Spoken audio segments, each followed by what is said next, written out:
ans et donc je suis volontaire Fidesco sur cette promotion envoyée à Bafia auprès de Monseigneur Dassy, l'évêque du lieu, à la ferme de Calao pour le développement de cette ferme qui fait aussi bien de l'agriculture que de l'élevage. Le complexe agroécologique, de façon générale, a pour but de ramener les personnes à la terre, tel que le pape François nous en parle dans Laudato Si.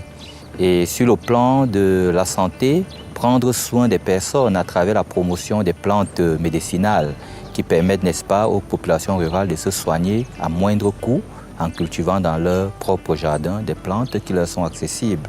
Et en particulier ici, nous nous appuyons sur l'artémisia. Donc en fait, on est sur un business social qui cherche à la fois évidemment une rentabilité minimale pour le développement de la ferme. Donc ça, le projet de la ferme, c'est vraiment de répondre aux besoins de santé de la population et de produire également, par le développement de l'activité, de l'emploi local.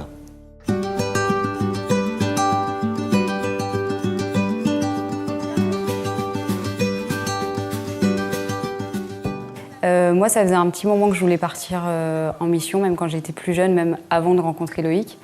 On se rendait compte qu'on avait reçu énormément, mais nous, ce qu'on voulait, c'est un peu dépasser nos limites, enfin vraiment aller à la rencontre des gens, à la rencontre d'autres cultures, s'ouvrir, et puis surtout œuvrer pour l'Église.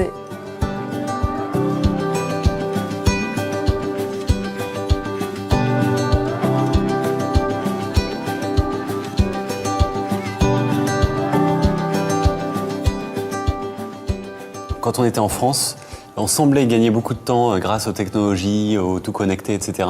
Et puis en fait, nos journées étaient toujours aussi remplies. Et aujourd'hui, on vient de vivre 18 jours qui se sont terminés hier sans électricité. Et le truc impensable, on aurait été en France, ça aurait été impensable. Et en fait, on le vit bien.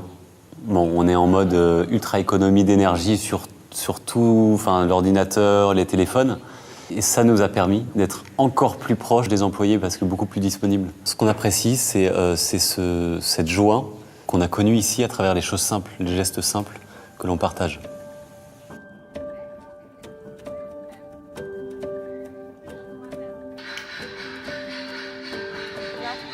Ces personnes-là nous ont appris énormément et ont été, je pense, très étonnés de nous apprendre aussi parce qu'ils pensaient que c'était nous qui allions leur apprendre.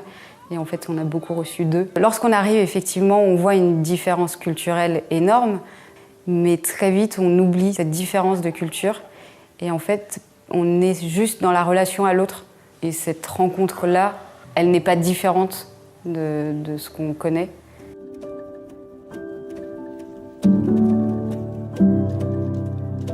Je pense que des expériences de présence de personnes venant d'autres contextes, y compris d'autres contextes culturels, comme c'est le cas avec nos frères volontaires Fidesco. C'est capital, selon moi, parce que l'interculturalité permet de façonner cette fraternité humaine dont parle le pape François et nous amène à sortir de nous-mêmes. Là aussi, vraiment, je dis merci au Seigneur et je remercie Fidesco pour cet apport.